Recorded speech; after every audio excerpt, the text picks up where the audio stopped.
Yes, Kenya. Tamu sana, yes. I've always maintained here that if William Ruto's government continues the way it has started, Ruto will be a one-term president. A one-term president. Just some few days ago, we saw Mount Kenya elected leaders rebelling against William Ruto. And they went ahead to reject one of William Ruto's yellow nominees in parliament. A day later, Nyeri Governor Mutahi Kahiga sent a very strong warning to William Ruto that going forward, things might not be as smooth as Ruto thinks. And when you see Nyeri Governor talking, that's clearly Rigathi Gachagua talking. That was some few days ago.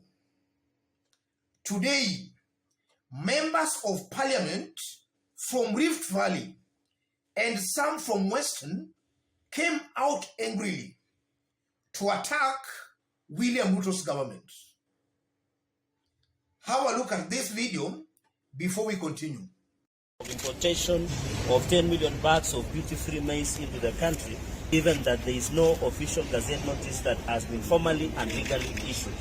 We are aware that there are plans by the Ministry of Trade to import 10 million bags of duty-free maize into the country, while at least this is the season of maize harvest in major parts of the country.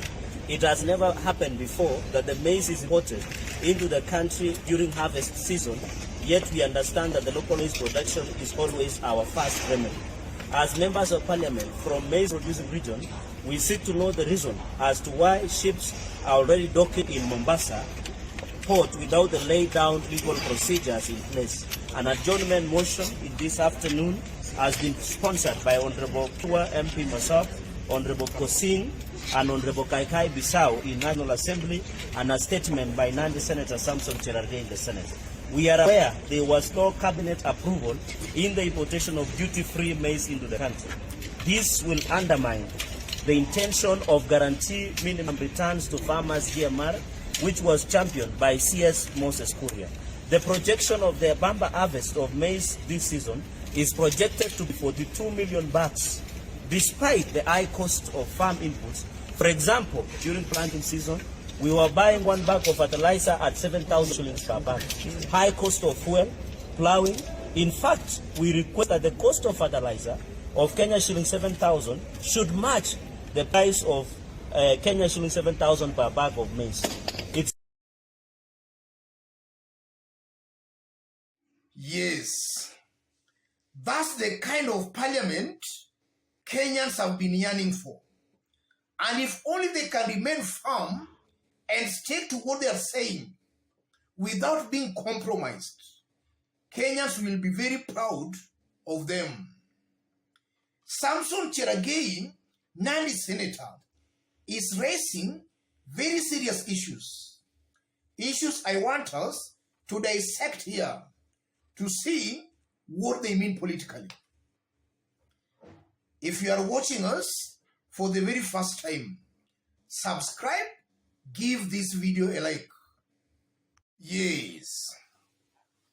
Samson Cherargei is making it very clear that in areas that are growing maize in Kenya, this is their harvesting season. And from their projection, they are most likely to harvest about over 40 million bags of maize.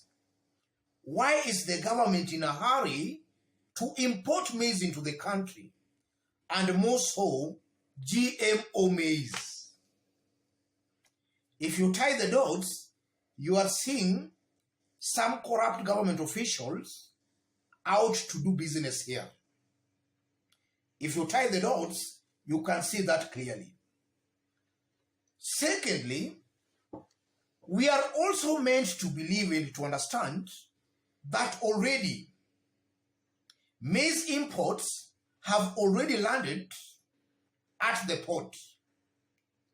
And they have landed at the port even before the government gazettes the free importation of maize. Another confirmation that some people in government are benefiting out of these maize imports, out of these GMO maize imports. Thirdly, Moses Kuria or any of William Ruto's cabinet secretary, if they are not careful, these members of parliament will gang up against them and they will impeach them. These members of parliament most likely will gang up to impeach some of these cabinet secretaries. That comes out very clearly. And from the way these members of parliament are talking, they will impeach Moses Kuria. Fourthly, that should be a wake-up call to William Ruto. If he's not careful, he's going to find it very hard and very rough in parliament. These members of parliament will gang up and they will be shooting government bills in parliament. So this press statement should also be a wake-up call to William Ruto and his government. If he's not careful, he will find it very hard and very rough in parliament. Another thing, the remarks by these members of parliament from Rift Valley shows clearly William Ruto is out of touch with the ground. Either some people have surrounded William Ruto to a point he does not even know what Kenyans on the ground are saying. And I'm saying that because if you look on how William Ruto's government has performed in the 60 days, it's as if William Ruto's government has been deliberately doing things to annoy Kenyans. A confirmation they are out of touch with the ground. Immediately William Ruto was sworn in, he removed subsidies on fuel and on unga.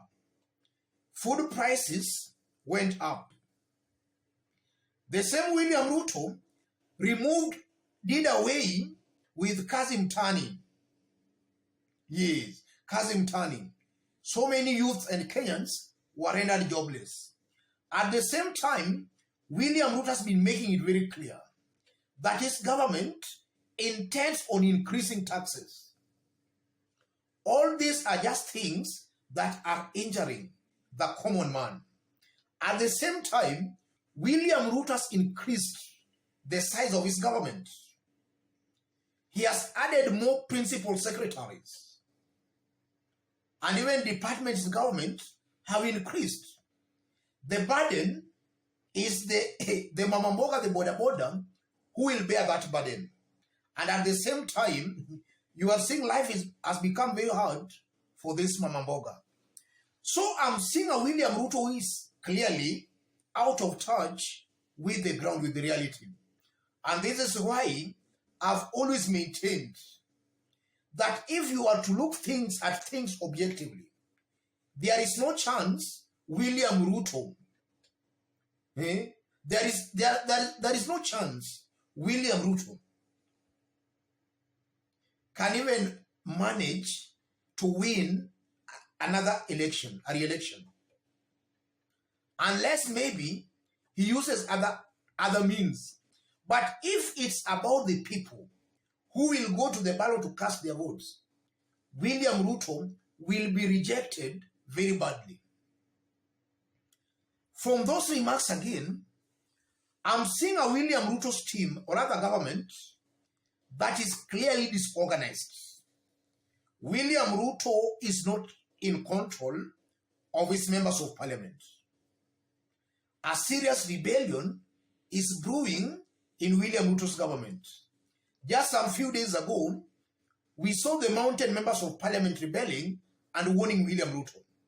Today, we are seeing members of parliament from College in Rift Valley and from Western, areas that voted for William Ruto, also rebelling against William Ruto.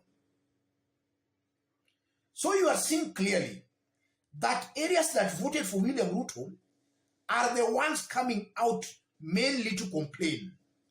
And for the better part of today, I've spent some of my time going through some political online pages, especially groups that are pro-William Ruto.